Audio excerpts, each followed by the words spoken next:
thank you, and thanks to all the gathered delegates and luminaries and media professionals, and thanks especially to the host of the Munich Security Conference for being able to put on such an incredible event. We're, of course, thrilled to be here. We're happy to be here. And, you know, one of the things that I wanted to talk about today is, of course, our shared values. And, you know, it's great to be back in Germany. As you heard earlier, I was here last year as United States Senator. I saw Foreign Secretary David Lammy and joked that both of us last year had different jobs than we have now. But now it's time for all of our countries, for all of us who have been fortunate enough to be given political power by our respective peoples, to use it wisely to improve their lives. And I want to say that, you know, I was fortunate in my time here to spend some time outside the walls of this conference over the last 24 hours. And I've been so impressed by the hospitality of the people, even as, of course, as they're reeling from yesterday's horrendous attack. And the first time I was ever in Munich was with my wife, actually, who's here with me today, on a personal trip. And I've always loved the city of Munich, and I've always loved its people. And I just want to say that we're very moved, and our thoughts and prayers are with Munich and everybody affected by the evil inflicted on this beautiful community. We're thinking about you, we're praying for you, and we will certainly be rooting for you in the days and weeks to come. Now,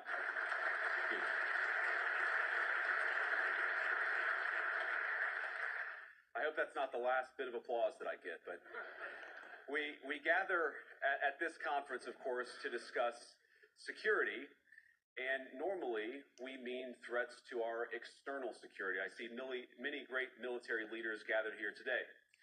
But while the Trump administration is very concerned with European security and believes that we can come to a reasonable settlement between Russia and Ukraine, and we also believe that it's important in the coming years for Europe to step up in a big way to provide for its own defense, the threat that I worry the most about vis-a-vis Europe is not Russia, it's not China, it's not any other external actor. And what I worry about is the threat from within, the retreat of Europe from some of its most fundamental values, values shared with the United States of America.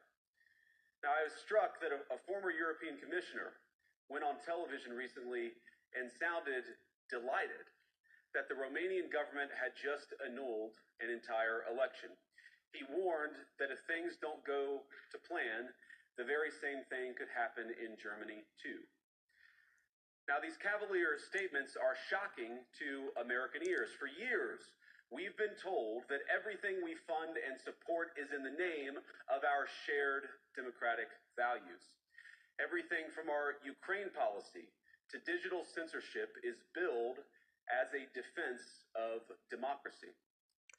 But when we see European courts canceling elections and senior officials threatening to cancel others, we ought to ask whether we're holding ourselves to an appropriately high standard. And I say ourselves because I fundamentally believe that we are on the same team.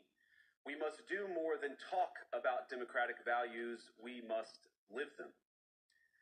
Now, within living memory of many of you in this room, the Cold War positioned defenders of democracy against much more tyrannical forces on this continent. And consider the side in that fight that censored dissidents, that closed churches, that canceled elections. Were they the good guys? Certainly not. And thank God they lost the Cold War. They lost because they neither valued nor respected all of the extraordinary blessings of liberty. The freedom to surprise, to make mistakes, to invent, to build. As it turns out, you can't mandate innovation or creativity, just as you can't force people what to think, what to feel, or what to believe. And we believe those things are certainly connected. And unfortunately, when I look at Europe today, it's sometimes not so clear what happened to some of the Cold War's winners. I look to Brussels, where EU commissars warn citizens that they intend to shut down social media during times of civil unrest the moment they spot what they've judged to be, quote, hateful content. Or to this very country, where police have carried out raids against citizens suspected of posting anti-feminist comments online as part of, quote, Combating Misogyny on the Internet, a Day of Action. I look to Sweden, where 2 weeks ago the government convicted a Christian activist for participating in Koran burnings that resulted in his friend's murder. And as the judge in his case chillingly noted, Sweden's laws to supposedly protect free expression do not, in fact, grant, and I'm quoting, a free pass to do or say anything without risking offending the group that holds that belief. And perhaps most concerningly, I look to our very dear friends, the United Kingdom, where the backslide away from conscience rights has placed the basic liberties of religious Britons in particular in the crosshairs. A little over 2 years ago, the British government charged Adam Smith Connor, a 51-year-old physiotherapist and an Army veteran, with the heinous crime of standing 50 meters from an abortion clinic and silently praying for 3 minutes. Not obstructing anyone, not interacting with anyone, just silently praying on his own. And after British law enforcement spotted him and demanded to know what he was praying for, Adam replied simply, it was on behalf of the unborn son he and his former girlfriend had aborted years before. Now, the officers were not moved. Adam was found guilty of breaking the government's new buffer zones law, which criminalizes silent prayer and other actions that could influence a person's decision within 200 meters of an abortion facility. He was sentenced to pay thousands of pounds in legal costs to the prosecution. Now, I wish I could say that this was a fluke, a one-off crazy example of a badly written law being enacted against a single person, but no. This last October, just a few months ago, the Scottish government began distributing letters to citizens whose houses lay within so-called safe access zones, warning them that even private prayer within their own homes may amount to breaking the law. Naturally, the government urged readers to report any fellow citizen suspected guilty of thought crime. In Britain and across Europe, free speech, I fear, is in retreat. And in the interest of comedy, my friends, but also in the interest of truth, I will admit that sometimes the loudest voices for censorship have come not from within Europe, but from within my own country, where the prior administration threatened and bullied social media companies to censor so-called misinformation. Misinformation like, for example, the idea that coronavirus had likely leaked from a laboratory in China. Our own government encouraged private companies to silence people who dared to utter what turned out to be an obvious truth. So I come here today not just with an observation, but with an offer. And just as the Biden administration seemed desperate to silence people for speaking their minds, so the Trump administration will do precisely the opposite, and I hope that we can work together on that. In Washington, there is a new sheriff in town, and under Donald Trump's leadership, we may disagree with your views, but we will fight to defend your right to offer it in the public square, agree or disagree.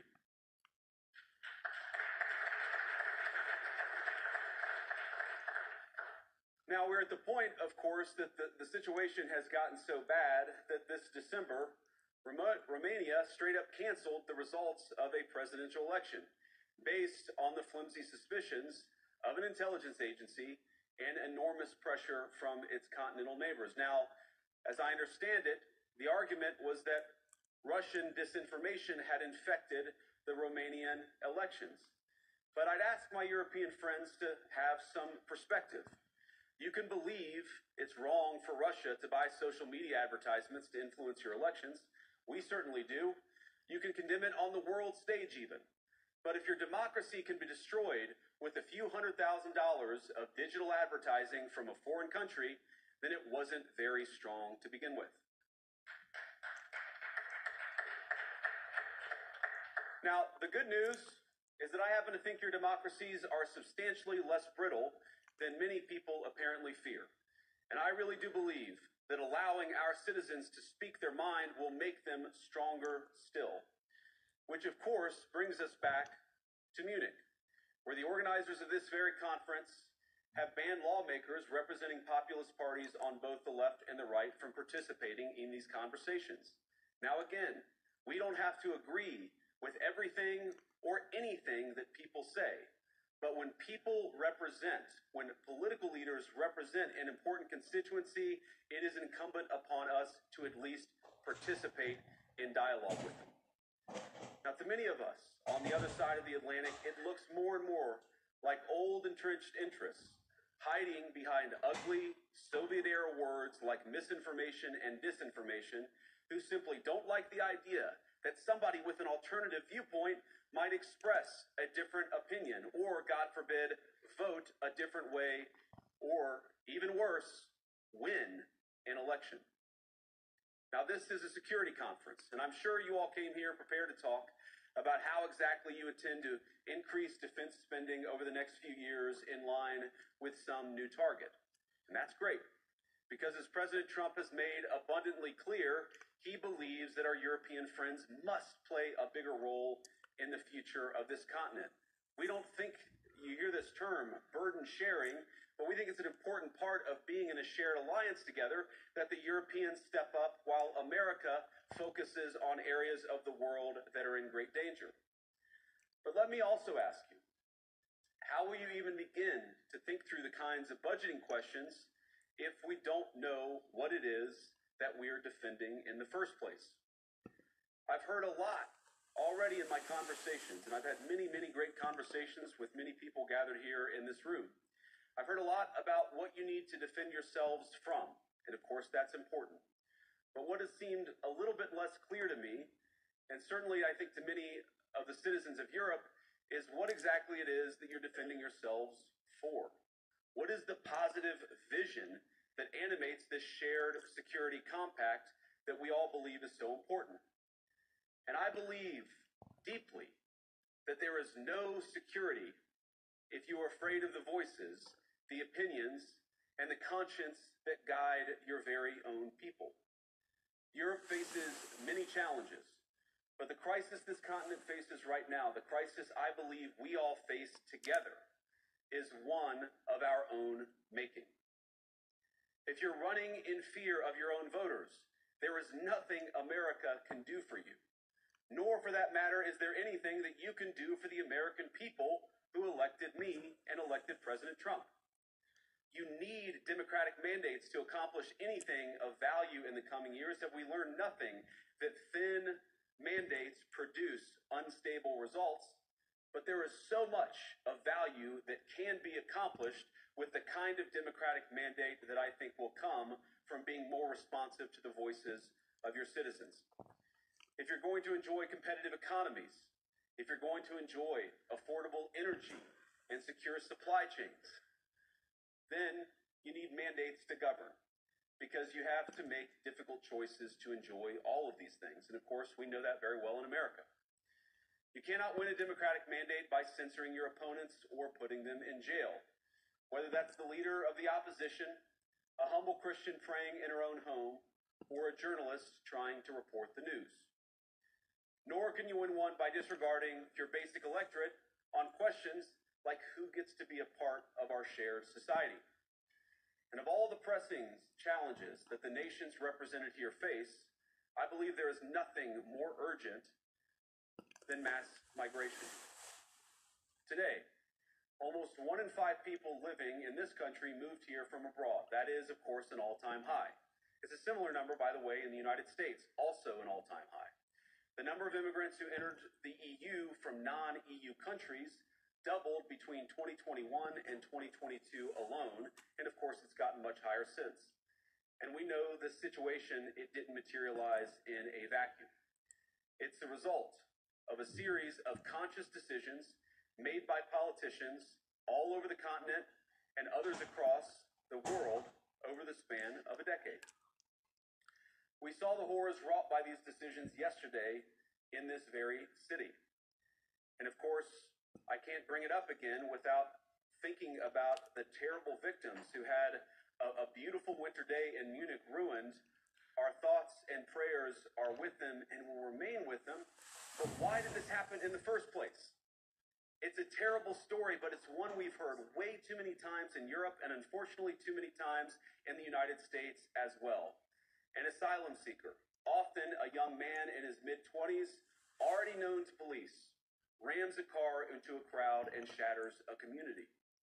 How many times must we suffer these appalling setbacks before we change course and take our shared civilization in a new direction? No voter on this continent went to the ballot box to open the floodgates to millions of unvetted immigrants. But you know what they did vote for? In England, they voted for Brexit, and agree or disagree, they voted for it. And more all over Europe, they're voting for political leaders who promise to put an end to out-of-control migration. Now, I happen to agree with a lot of these concerns, but you don't have to agree with me. I just think that people care about their homes, they care about their dreams, they care about their safety and their capacity to provide for themselves and their children. And they're smart. I think this is one of the most important things I've learned in my brief time in politics.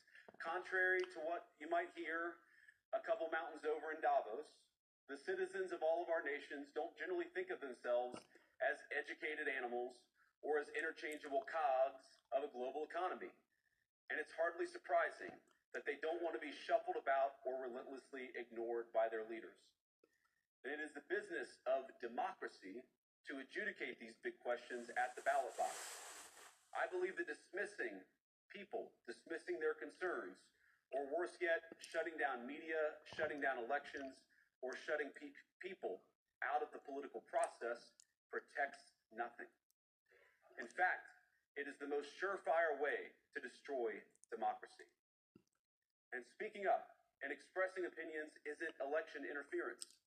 Even when people express views outside your own country, and even when those people are very influential. And trust me, I say this with all humor, if American democracy can survive 10 years of Greta Thunberg scolding, you guys can survive a few months of Elon Musk. But what no democracy, American, German, or European, will survive is telling millions of voters that their thoughts and concerns, their aspirations, their pleas for relief are invalid or unworthy of even being considered. Democracy rests on the sacred principle that the voice of the people matters. There's no room for firewalls. You either uphold the principle or you don't. Europeans, the people, have a voice. European leaders have a choice. And my strong belief is that we do not need to be afraid of the future. You can embrace what your people tell you, even when it's surprising, even when you don't agree. And if you do so, you can face the future with certainty and with confidence, knowing that the nation stands behind each of you. And that, to me, is the great magic of democracy. It's not in these stone buildings or beautiful hotels. It's not even in the great institutions that we have built together as a shared society. To believe in democracy is to understand that each of our citizens has wisdom and has a voice. And if we refuse to listen to that voice, even our most successful fights will secure very little. As Pope John Paul II, in my view, one of the most extraordinary champions of democracy on this continent or any other, once said, "Do not be afraid." We shouldn't be afraid of our people, even when they express views that disagree with their leadership. Thank you all. Good luck to all of you. God bless you.